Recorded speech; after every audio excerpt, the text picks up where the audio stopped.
Wilder, quería hacerte una pregunta. Tú que eres, creo que me dijiste que eras emprendedor o algo así. Entonces, tú como emprendedor, ¿no? ¿Tú consideras que esto de los porcentajes que según tu rango, o sea, según el nivel en el que estás, o sea, si eres un mediano empresario, un pequeño empresario o una transnacional, está ok? Hasta ahí creo que estamos todo bien en Perú.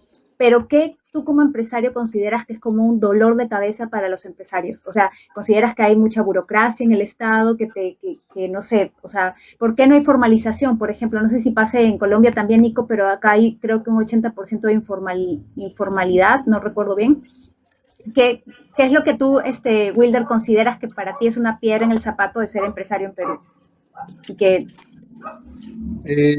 Una piedra en el zapato en este momento yo creo que es el tema de financiamiento, porque una cosa es que tú hagas pues empresa con un gran capital, eso es otra cosa, y otra cosa es que hagas empresa, intentes hacer empresa con un capital más acotado y que luego tú en el mercado tengas que competir pues contra alguien que tiene un capital más fuerte o con una transnacional y de repente es tu competencia, quizás no directa en nivel de facturación, pero es tu competencia al final en las soluciones que tú brindas, ¿no? Entonces yo creo que ahí falta, hay ciertos programas del Estado, pero eso todavía está un poco, el tema económico, el tema de financiamiento, el tema de ayudas a las micros y a las pequeñas, porque realmente el Perú está lleno de micro y pequeñas empresas. El Perú vive de eso, o sea, eso es del día a día, ¿no?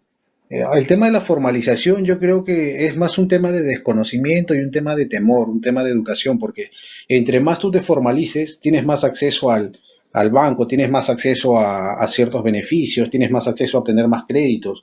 Entre más formal eres, pues tienes más acceso al crédito. Entre menos informal eres, pues no, te alejas un poco de eso, ¿no? Sí. Una consulta, Luz de Luna. Bueno, lo que comenta Willer es cierto. El tema es las empresas, los que tienen una empresa informal, que es el motor de la economía nacional, ven trabas, ven que los procesos son muy complicados, entonces prefieren estar en el sector informal y no pagar impuestos. Pero aún así, con la compra y venta de sus productos, hace que la economía se mueva, ¿no? Entonces, como dice Willer, te abre más puertas, abre más puertas estar en el sector formal y definitivamente, ¿no? Eso es algo que con el YAPE, poco a poco las MIPE y las medianas empresas han ido formalizando, entre comillas, y entra a un sistema bancario. Y han tenido mayores elevaciones en su comercio, ¿no? Es evidente. Mientras más formal eres, más posibilidades de deducir impuestos, deducir impuestos. Claro. Mire, yo quiero una reflexión y al final le hago una pregunta a nuestro amigo colombiano. Miren, en el año 85, el mismo año que fue elegido presidente Alan García, en Bolivia le eligieron a un señor llamado Víctor Paz Estenssoro por tercera vez presidente de Bolivia. Un señor que quiso hacer las cosas bien y contrató como asesor a un señor de apellido Redrado, que más adelante va a ser el presidente del Banco Central de Reserva de Argentina, a un señor de apellido Piñera, que más adelante va a ser presidente de Chile, a otro economista muy conocido, de apellido Cohen, francés, muy reconocido en Europa, pero el más importante de sus cuatro asesores economistas internacionales, ¿no? Un señor de apellido Jeffrey Sachs, que venía de la Universidad Harvard y que ahora es profesor en la Universidad de Columbia. Este señor Jeffrey Sachs, después de haber asesorado o deja de asesorar a Bolivia, asesora a Polonia. Y después de asesorar a Polonia, Gorbachev lo nombra como el jefe de esta cosa llamada perestroika que va a culminar con Yeltsin. Miren a quiénes tuvo el señor de Bolivia como asesores economistas de renombre todos, ¿ya? Para querer hacer las cosas bien, y a Bolivia le fue bien. Lamentablemente no siguieron el trabajo y por ahí ya pues se destruyó lo que había avanzado el señor Víctor Paz Estenssoro. La reflexión es que cuando alguien quiere hacer las cosas bien tiene que rodearse de los mejores. Mientras que acá en el Perú en los 90 tuvimos a un señor cuyo asesor principal era un delincuente. Dos delincuentes, ¿no? Y todos ojo, todos, ni siquiera uno se salvó. Todos los ministros de Economía de los 90, empezando por Hurtado Mira, me parece que el último se apellía Goldenberg, Hoyguay, Boloña, todos procesados por corrupción. Y Hoyguay se comió su canita. Entonces, la pregunta que le quiero hacer, ya, primero la reflexión para que vean que cuando alguien quiere hacer las cosas bien, no necesariamente tiene que ser economista. Me parece que Víctor Paz solo era médico o abogado, ya, pero se rodeó de los mejores en ese aspecto. La pregunta que yo le quiero hacer a nuestro amigo colombiano es si conoce el tema del proceso de las reformas agrarias en Colombia. No sé si ellos están en la tercera o la cuarta. Le cuento a mi hermano que acá en el Perú no, ni siquiera culminamos la primera. Porque el proceso de reforma agraria que inició Velasco, nadie lo siguió. Al contrario, lo destruyeron.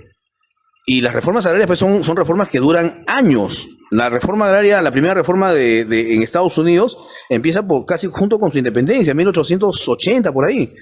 Y la segunda reforma fuerte agraria es por 1920 y tantos. Entonces, pero él debe conocer seguramente el proceso de reforma agraria de Colombia. No sé si nos puedes contar una síntesis. Yo me despido acá, yo te voy a escuchar, pero ya me despido. Un fuerte Listo, abrazo, mi listo. hermano colombiano, de verdad, te mando un Dale, fuerte abrazo. de una. Te mando un fuerte abrazo y me despido. Gracias, Mira, Rato. yo digo, perdón, yo digo la palabra con M, pero pues es de parcero o de amigo o de no sé, pana, no sé cómo será la interpretación. Bueno, el caso es que muchas de esas reformas agrarias se dan a través de la vía de la violencia. Nosotros hemos tenido un problema de guerrillas o de guerra interna, ya más para 70 años. Es por el tema de la desigualdad en la tenencia de tierras. Las reformas agrarias no se han dado porque los políticos quieren. De hecho, muchas veces se han dado porque hay gente que se ha levantado y dicho, ¿cómo es posible que nosotros seamos el primer país? Porque nosotros tenemos el vergonzoso, el índice de Gini no solo es monetario, es también en la tenencia de tierras. Nosotros estamos en el país más desigual en tenencia de tierras. O sea, mientras que hay hacendados que hay hacendados que tienen miles de hectáreas. O sea, por ejemplo, un expresidente tiene 100.000 hectáreas. Aquí el campesino que quiere producir no alcanza a tener. Y es costosísimo. Entonces, eso se da a través de las vías de las armas. Es lamentable que tengamos que recurrir a un proceso de violencia Nico, para Nico, pasar buenas con noches. Nico, Hola, una Nicolás. consulta, o sea, ¿cómo es lo Pero, caracteriza, cómo es la cosmovisión allá en Colombia? Porque hace un momento hablaste del tema de las revoluciones, de las guerrillas, que se conoce muy bien lo que es allá en Colombia, ¿no? Pero ¿cómo se pues, determina que allá no le pueden llamar tucos o de una manera así como lo llaman acá en el Perú a una no persona que entiendo, no piensa entiendo cuál es diferente y el se le van término con tucos. armas? Yo no entiendo el término descrito como tucos. O sea, Tucos son ahora, como terros. O sea, terror. no lo Ok. conoce por ahí. Sí, sí, sí, sí, sí. Aquí ha habido pues una tendencia política. No, Nico, no tienes que responder esa pregunta, me No, parece totalmente fuera de lugar y me parece tranquila, tranquila. bastante No, no, no. Igual, No, igual. grosero yo creo que que sí, pregunte porque algo así en un estamos en una momento dirección que... Emilio, similar. Mira, una pregunta ya hace medio un rato han estúpida. No, defendido a es Roberto que Sánchez, pero yo creo que esa escuche, Una pregunta una bien respuesta. bueno, ya, Salazar, hace rato estás que politizas la sala, Sí, ya, En temas técnicos, no ya políticos. chicos, sí, por Entonces favor, ¿no? nuestras revoluciones agrarias han estado manchadas de sangre y de mucha desigualdad. O sea, yo digo que a pesar de que nosotros estemos en la cuarta revolución agraria, nosotros seguimos siendo el país más desigual en tenencia de tierras. Y eso es vergonzoso. Eso es vergonzoso. Colombia, en términos de desigualdad, no es guía para ningún país. Usted, hermanos peruanos, ustedes llevan una senda de crecimiento que va muy acorde. O sea, ustedes en temas económicos están muy adelantados de Colombia. O sea, yo lo digo, a mí no me da pena decirlo. Ustedes son una economía que lleva un desarrollo económico mejor que el nuestro en términos de ser sanos. Ahora, ya que per cápita, que IDH, por ejemplo, en el IDH ustedes nos dan 3 vueltas, que es el índice de desarrollo humano. Pero yo sí quería hacerle las acotaciones. A pesar de que uno quiera tener una economía de producción, nosotros no podemos dejar de ver que somos una ciencia social. ¿Qué significa? Que hay que prever que a pesar de que ustedes de ejercer el capitalismo y tales, ustedes muchas veces tienen que preocuparse por el otro, tienen que arreglar el tema de la desigualdad porque ustedes también son un país desigual. En general, toda América Latina son desiguales y eso es una enfermedad de la economía. La rotación, el tema de rotación del dinero tiene que ser. ¿Qué Ok, opinas con respecto a los hidrocarburos? ¿No se debe nacionalizar? ¿Cómo debería de gestionarse? Es una refinería, solo para aclarar. es una refinería, ok, vender petro, pero yo creo que, pues para qué, o sea, es que venderlo público es simplemente darle más ganancias al externo, o sea, o sea, yo creo que el mejor sistema económico es un mixto, o sea, ¿para qué uno va a vender lo público? Pues solamente, netamente para privatizarlo, porque pues al final él tiene un sentido de función de capital, pero no un sentido social. A mí me parece que un Estado tiene que tener las dos funciones. Bueno, entonces, a Petro, bueno, al presidente actual le han achacado el tema de la caída del recaudo fiscal, pero es porque él sube en julio del 2022 y en junio el Brent tocaba techo que $119 y empieza a caer, y empieza a caer, y empieza a caer, y empieza a caer, hasta hace diciembre del 2022 que baja hasta $57. De hecho, vemos que paulatinamente empezó con 30 billones para el 2022, luego para el 2023 era como, el recaudo era como 21 billones, luego 18, luego 17, luego 14 y luego el último año fue 9 billones.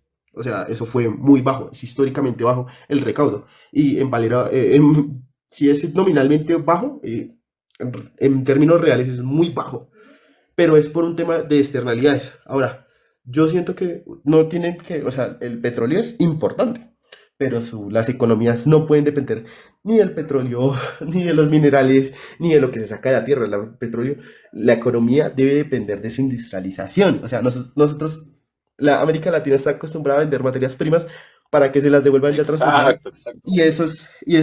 Eso es lo que nosotros conocemos en el intercambio económico, es un juego de suma cero en el cual siempre pierde el que da cosas o da materias primas contra los productos terminados que generan mucha mayor plusvalía. O sea, hay que Nico, entender eso. una consulta en ese tema. Dime. Son dos negocios distintos, ¿correcto? Porque una cosa es extraer y otra Sí, cosa es industrializar. O sea, no es un negocio continuo, porque hay una especialidad para extraer y hay otra especialidad para industrializar, ¿no? ¿O sí. cómo lo ves? Es que yo lo veo desde la siguiente parte. Cada país debería ser, o sea, por ejemplo, si ustedes tienen su independencia, y eso es lo que le afecta mucho a China, China no, en este momento no produce lo suficiente de, bueno, digamos, sector energético para sostener su economía. Por ejemplo, en el tema del Brent, a ellos les afecta mucho el tema de la subida del petróleo. ¿Por qué? Porque su industria, como es tan grande, necesita pues llevar pues petróleo a otros países para allá. Nosotros teniendo pues el suficiente para no ser autónomos, deberíamos generar pues digamos un superávit para poder exportar, pero no significa que la economía tenga que depender de eso. Como les digo, depender del sector minero energético, depender de los rublos de oro, de todo esto, es nocivo a largo plazo. Enfermedad holandesa. Siempre guárdense con ese pequeño detallito, la enfermedad holandesa. Y es algo que le puede dar a cualquier economía. Entonces, depender netamente del petróleo, no. El petróleo debería ser una parte, pues que sí tendría que tener su desarrollo, pero nosotros tendríamos que enfocarnos netamente en industrializar, pero pues para eso hay que simplemente tener medidas proteccionistas a través del gasto público, pues evidentemente fortalecer dichas industrias.